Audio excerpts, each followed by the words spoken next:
I want to thank the Atlanta Botanical Garden for a tour this morning of its new building under construction. It's called Garden House. Now, the building and the newly planted grounds will open to the public on Saturday, September 14th, and it's going to be a terrific addition to Piedmont Park. Anything Ann Crammond's touch is going to be Ann wonderful. Crammond's Noonday gardener runs the place. That is right. for sure. How hot is it? How hot is it? Well, it was so hot that Johnny Carson ran out of lines about it. It was something like that.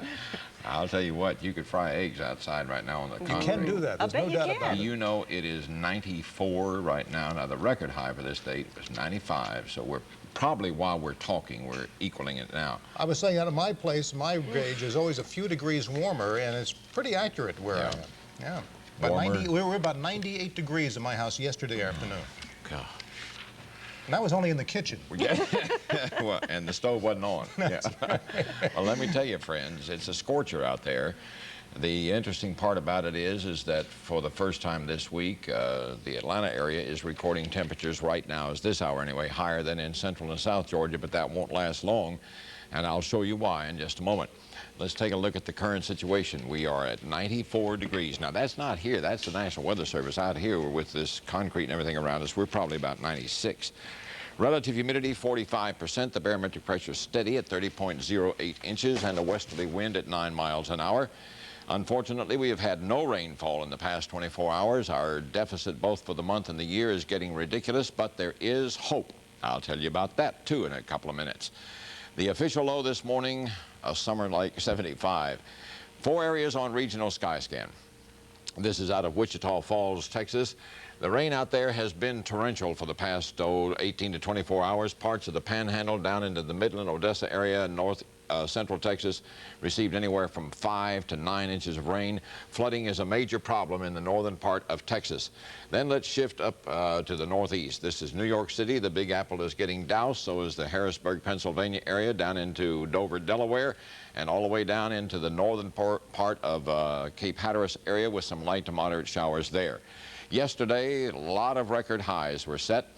The hottest spot in Georgia was Alma, Georgia, with 104, which was a record. Athens, 100.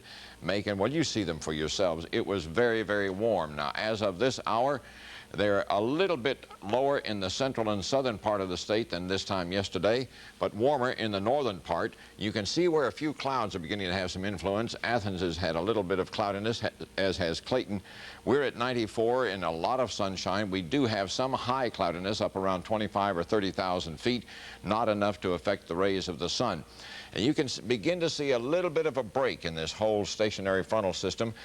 Some clouds permeating down into North Alabama and Georgia. This is the whole situation from yesterday, and we could say for the last 4 or 5 days.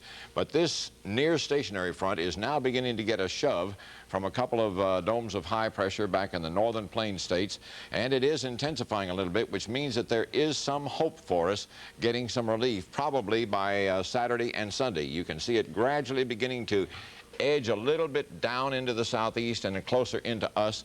Most of the rain, though, right now is still following that frontal system right through the deep south, through the Tennessee and Ohio Valley and the mid and northern Atlantic coastal area, while we continue to perspire, and that's the understatement of the year.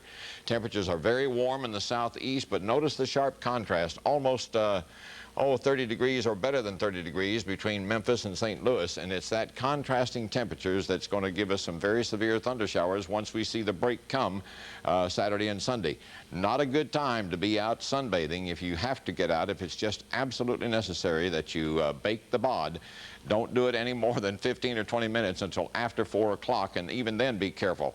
It's going to be more of the same, really, for the rest of today, tonight, and tomorrow, but the hope lies in the fact that these 2 domes of high pressure, plus the strengthening of this system here and the weakening of the high in the Gulf, are finally going to show us some relief. Here's the forecast officially for the next 5 days. Sunny, hot, and humid today and tomorrow. Highs 97 to 99 degrees, low in the morning 76.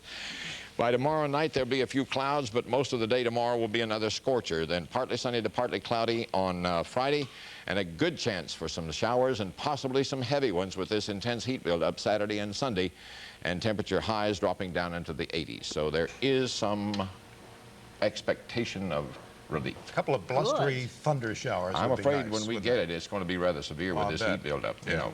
Thank you, Guy. Okay. Coming up on Noonday, good news for artificial heart patient Murray Hayden and not so good news for the Braves. Those stories and more coming up.